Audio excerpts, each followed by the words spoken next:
Welcome back to Grit Gym Live. Come to you every day at 12:30 to talk about your health, exercise, mindset, nutrition, and recovery. Health is the absolute greatest resource that you possibly have in your life. You have to take care of this thing. You have to get educated around that.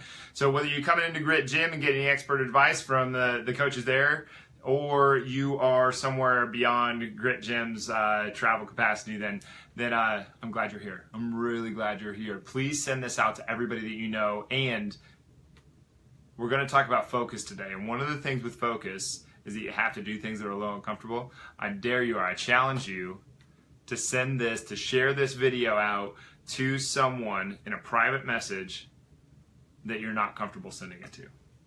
Okay? And that can be to me too. But today we're talking about focus. We're talking about, like, how do you stay focused? Okay? This is something that I've had major difficulty with in my life, and I think that everybody could probably say that they could benefit from more focus, from being able to focus a little better, to have their brain work a little bit better throughout the day, to have less distractions, which are just things that you're focused on other than other than the current priority. So let's get some strategies here, because we've talked about focus before. Remember, focus, we talked about this a few weeks ago, where we were trying to get clear with what actually focus and distraction actually mean. Focus is what is happening right here, right now. What's the priority right here, right now that we need to be attacking, or that we need to be working on or focusing on, whatever it happens to be, right? The distractions are things that you end up focusing on instead of that thing. So if you hear a clock in the background, tick, tick, tick, tick, tick, and you say that clock is such a distraction, no, it's not. You're just focused on the clock instead of on the thing that is right now. So you got to get clear with what focus really is, okay? And a lot of the reason that I've had so much trouble with this in my life, I think, not totally sure about this, but I think is because early in my life, doctors, adults, parents started telling me that I got diagnosed with ADD, got diagnosed with dyslexia. I wholeheartedly do not believe in any of these things. I think these are just a portion of our personality more than anything else. I think it's bullshit to sit there and try to label kids this way, because whatever expectation you put on a kid, they're more likely to live up to that expectation. So think about the imposed expectation that we are putting on kids with ADD and dyslexia. They don't have it. You're dampening their genius by putting this on them, by saying you're different, you can't learn, you can't focus. You know, they used to tell me you don't focus well. You can't read. Sometimes you read words backwards. They said your short-term memory is poor, and you know some of the things they were saying. I was like, yeah, sure. But all this, the majority of the stuff that you're saying is not what goes on in my head. I don't know if you know what you're talking about. So I'm glad that I had that little realization. Plus, my mom happened to say the right thing at the right time for me. She was just about in tears. She was really bummed out. She was like, I think that in her mind, she thought like the worst case scenario was going to happen, because that's the picture that the doctor painted for her little boy, right? And we got home, and it's just her and I in the car. And my mom and I, we're a lot alike. So, mindset-wise. And she turned to me and she goes, you are going to have to work 10 times as hard as everybody else. And she said it like that too. She said it really intense. Okay? You're going to have to work 10 times as hard as everybody else. And in my head, I was like, well, fuck that. I'm going to work, I'm going to learn 10 times as much as everybody else too. How about that? And I didn't say that at the time, but I was just like, okay. I didn't know what any of this meant, but everything they were explaining to me was not what was happening in my head. I think what is actually going on is it's just like when people say you think too much, you remember too much, you work out too much, you eat too healthy. When you do, that's them saying, I don't do enough. I don't think enough. I don't remember enough. I don't work out enough. I don't eat well enough. I don't do whatever enough. That's them projecting their fear upon you, not a problem with you. That's their problem, not yours. You're not responsible for their bullshit. Okay, so I think when we get into this ADD, dyslexia, categorical type stuff, we got to be careful with what we're putting on little kids. Now, sometimes, and I think almost all the time, we should project this, or maybe project is the wrong word, but we should express, maybe we should express this as if as a challenge to them, you know, like Jim Miller, who is a legendary wrestling coach at Wartburg. He would have this story that he'd tell about how he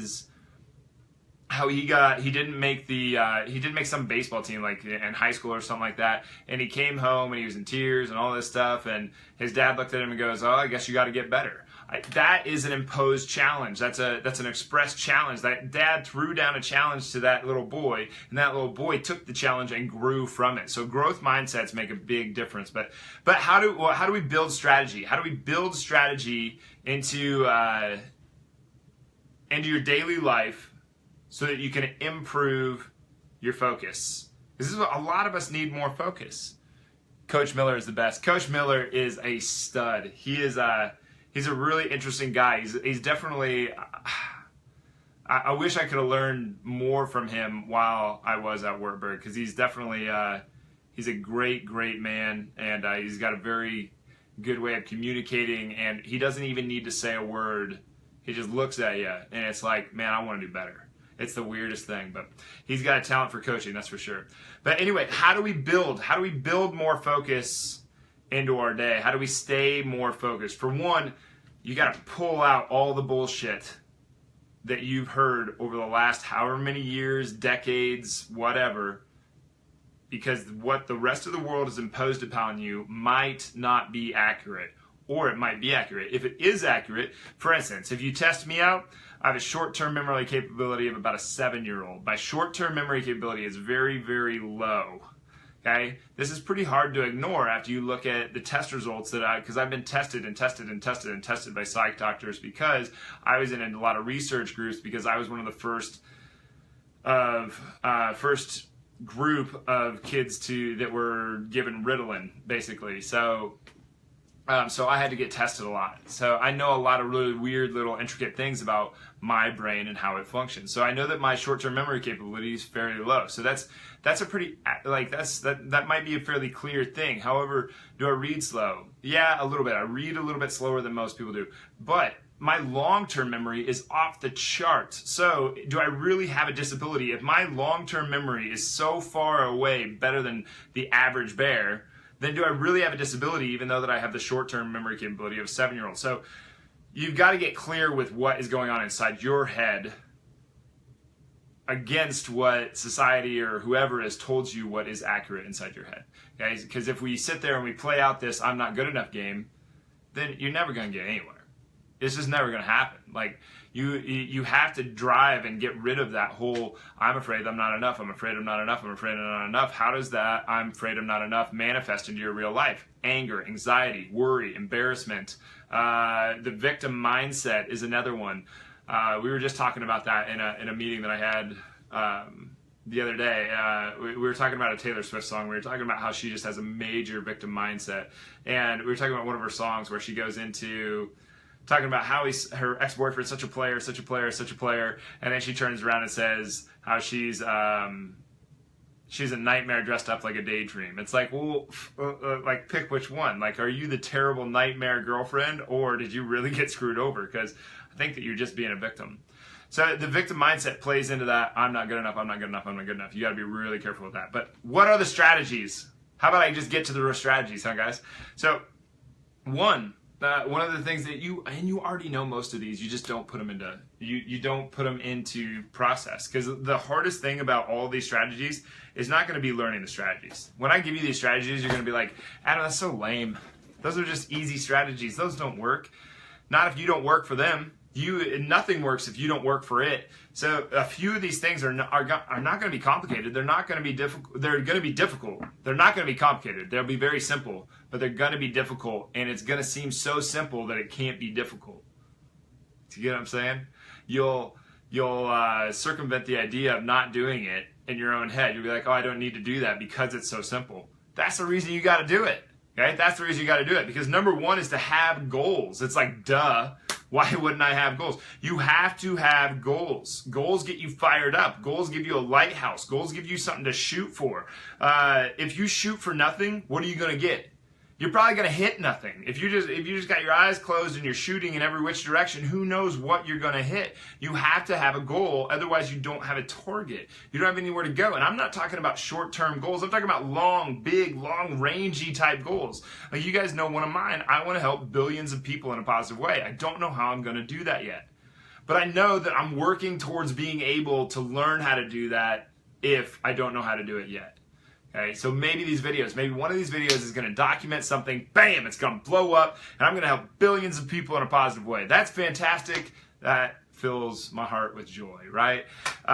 But you have to have goals. You have to write your goals down every morning and every night. That's why I just pulled this out. This is the One Life Planner. So you have to get one of these. Get one of these. A few of you do. I know a few of you do, and I hope that you're writing them down every morning and every night. And what you do, you write your goal down in the morning, and then you write your goal down at night. It means that in the morning, you're getting focused. You're getting fired up. You know what your purpose is and why you're doing this today, because you're exchanging time right now for life. You only get so long right here, right now. You only get so long on this earth. You don't know how many Sundays you're going to have left. You don't know how many minutes or how many hours or how many days you have left. You got to take advantage of this, and you got to take advantage of it right now. This thing isn't not waiting around.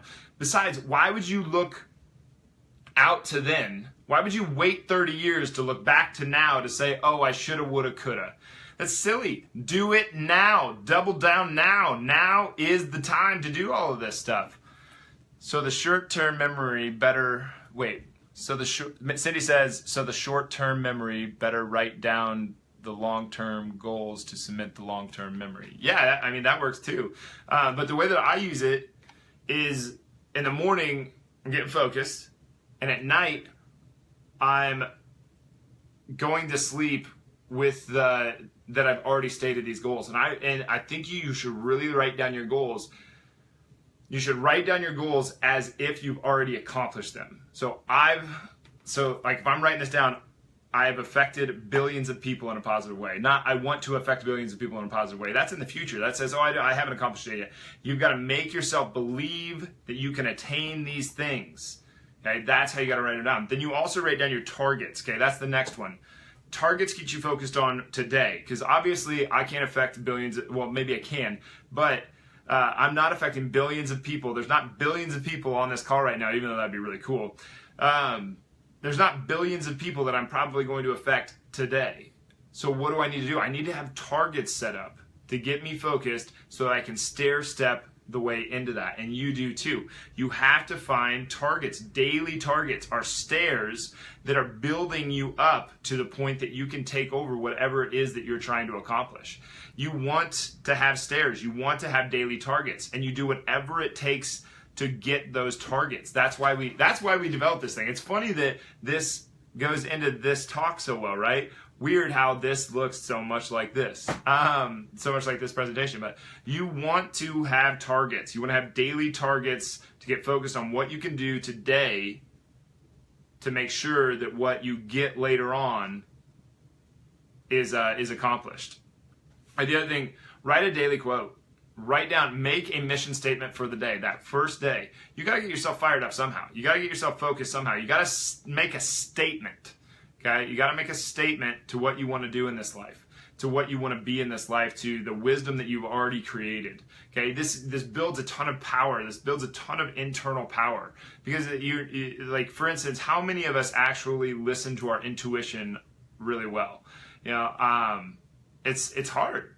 It's hard to listen to your intuition, but you need to dig into it. You have a certain amount of wisdom that is just sitting inside you, you know. And that sounds all deep and metaphorical and everything, but for real, you have learned a lot of stuff in your life. You got to dig it up. You got to dig up all that good stuff. You dig up all that good stuff, and all of a sudden you get better focus because you know why you're doing it. Okay, you want to have a quote.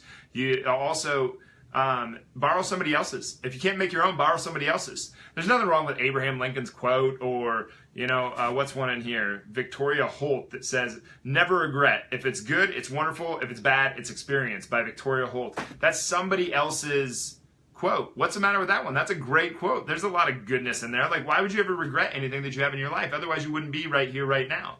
For instance, if I had never hurt my shoulder, who knows where I would have ended up? Maybe I would have pitched somewhere really big and had this really awesome career, and it would have been fantastic. That's like the glory, right? But it didn't. Shoulder broke out, so now I'm here with you guys. I would much rather be here with you guys because I know this is real, this is tangible, this is what happened. I don't regret the struggle that had to happen with this, because it led to all these other really great things. You know, there's almost always a good and the bad. Madison and I were talking about this yesterday. There's almost always something good in the bad. I can't tell you how many times I've been on the receiving end of an interview where I'm asking the person, why did they walk into Grit Gym? And how often their parent has just been taken to a nursing home, gone through a really bad fall, or passed away. It's hard. It's so sad. Those are really sad things, you know. But the good and the bad is that they started their health journey because of this. It got thrown in their face why they need to go work out, why they need to take their life more seriously. Maybe isn't the right way, but why they need to start living their life for everything that it is. You know, maybe there was a good lesson in this thing that happened. So there's always something good in the bad. So you want to have, so like that's what this quote reminds me of. But you want to have a quote. You want to have some direction. You want to get a mentor, like Victoria Holt is now a mentor because she had this really nice quote that we can build a lot of wisdom from. And you want to get fired up. It's hard to be focused if you don't have something to focus on. It's hard to be focused if you're not fired up about whatever it is that you're trying to do. Okay? The other thing, and this is a real tangible thing that science has repeatedly proven over and over again, especially for people who have a lot of trouble focusing, is to meditate. Sitting in one place, like think how often you fidget, you move, you touch your face. What is it? We touch our face like every 4 seconds or something like that. Like we don't even realize that we're doing it. We're just sitting here, we're just touching our faces. You know why? I don't know.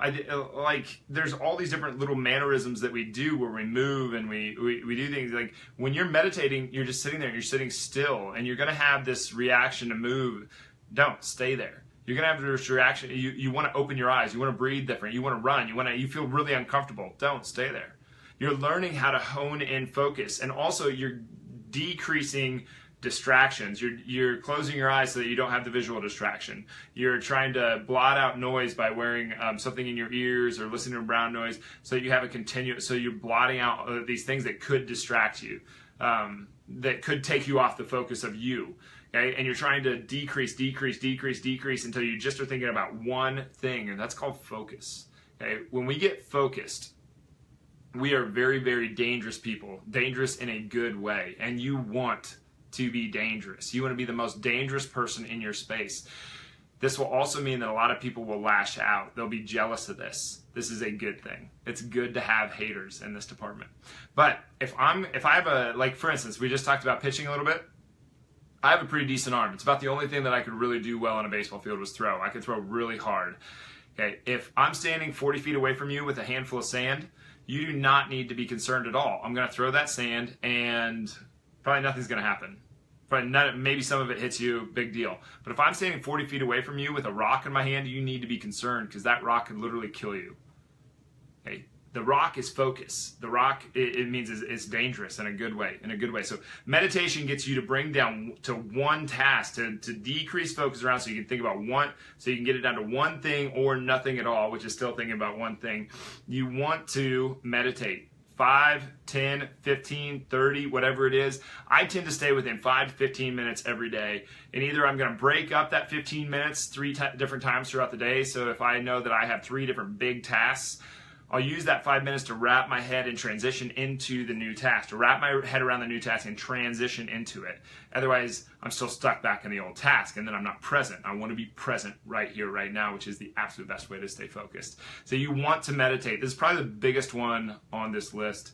But literally, the brain changes. When we take brain scans from people who are taking a meditation course, at the beginning to the end, we'll see that the fight or flight portion of their brain has shrunk and the logic portion of their brain has expanded. Literal physical change in the brain. It's pretty cool. It's obvious that something is going on here when we meditate. And a lot of people think that there's some kind of idolatry around this. There's not. You do not have to look at it this way. Meditation is great. Number 6, and I need to hurry up because we're already 10 minutes out. Refocus. I have this thing that I do every once in a while. You guys might have seen it so far, but we'll watch back through the old videos. I will tap my finger like that. Okay, this is refocusing. Is a concept between when you're not feeling, when you're getting scared that you're not enough, and being all in. If you're all in right here, right now, you're present, you're loving yourself, and you're doing the absolute best that you possibly can. Your best is enough.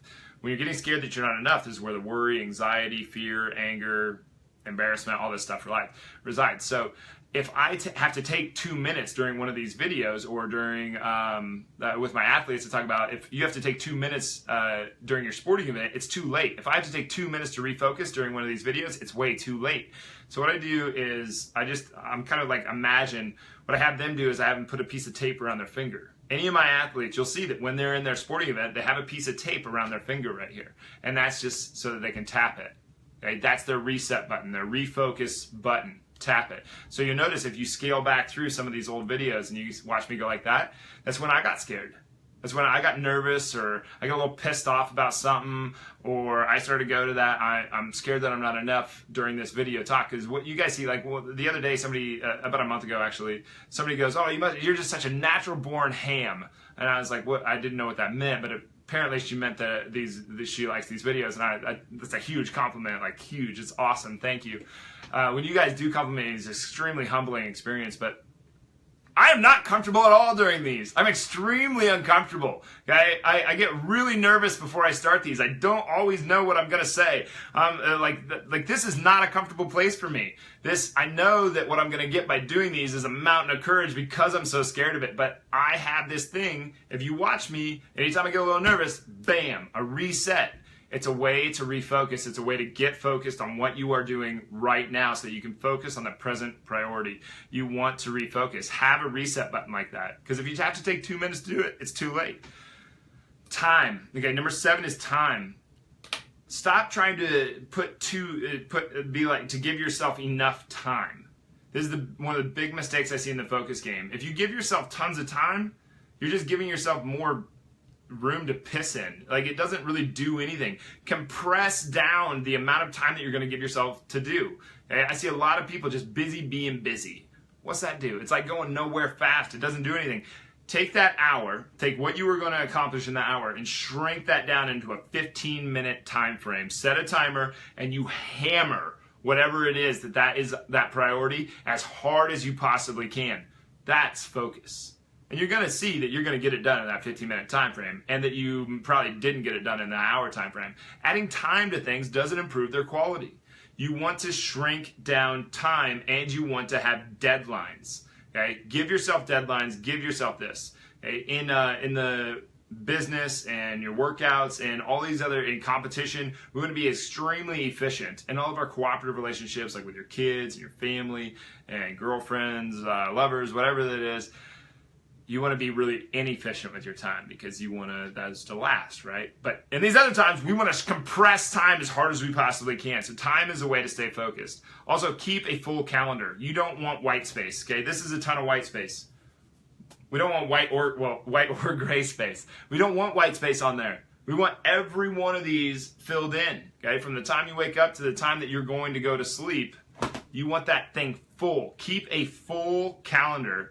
Because if you give yourself 7 minutes to do something, or you give yourself 7 hours to do something, like in 7 hours you're going to take a shower, go to the bathroom, and eat a meal, but you're never going to get anything done. In 7 minutes you're going to solve all the world's problems. Okay, so keep a full calendar. Number 9, study every day. Audio, video, reading. We have better technologies right now than ever have been on the face of the earth. You want to use these. Audio, video, and reading every day. Whether it's 15 minutes or an hour, it doesn't really matter. Whether it's 20 pages or 120 pages, it doesn't really matter. I say start a 15-minute timer, read as hard as you possibly can, reset that timer, read as hard as you possibly can, reset that timer, do that 4 times, read for 1 hour. And maybe reading isn't your gig. Maybe you're going to listen to an audio while you're in the car. Maybe you're going to watch something. I think doing all three is probably the way to go.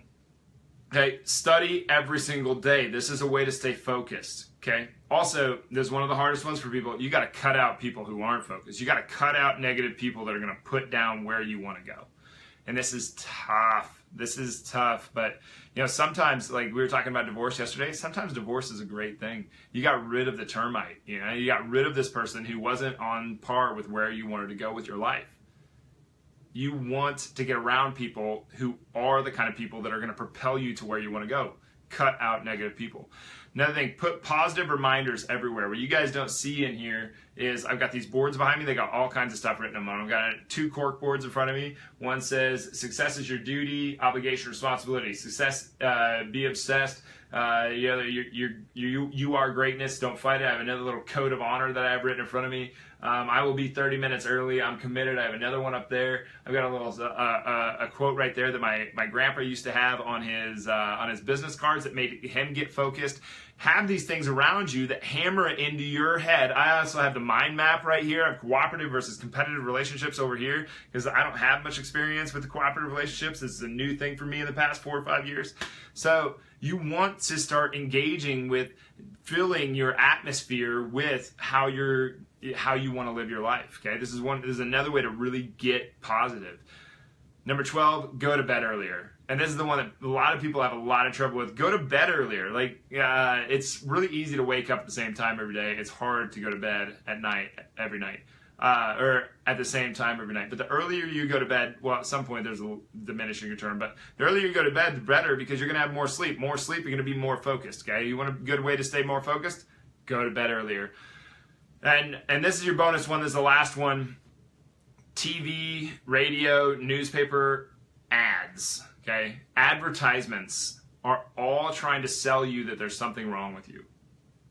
You got to be very, very careful with these things. They're all trying to sell you that there's something wrong with you. There's nothing wrong with you. You do not have a disease. You don't have like restless leg syndrome, low libido. I don't know. There's so many of these different things. I'll tell you the one for low libido. Stop watching porn. The restless leg syndrome. You better start meditating. And don't let your legs move while you're doing it. Try to relax.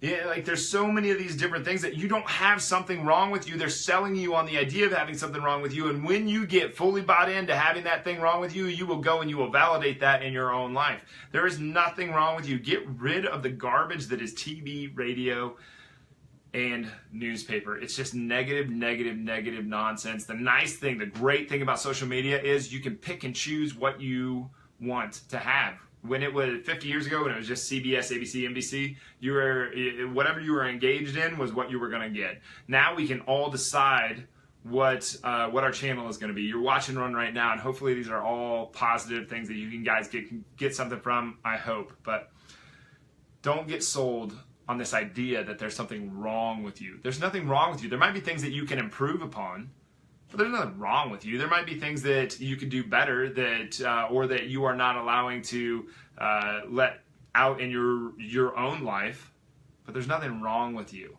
okay? You can always improve, but there's nothing wrong with you. Wrong is one of those very subjective, very interesting words. They're like even people who are sick, who have real deep level sickness, like psychological sickness, there's nothing wrong with them. They're sick. It's a big difference. Okay? There's nothing wrong with you.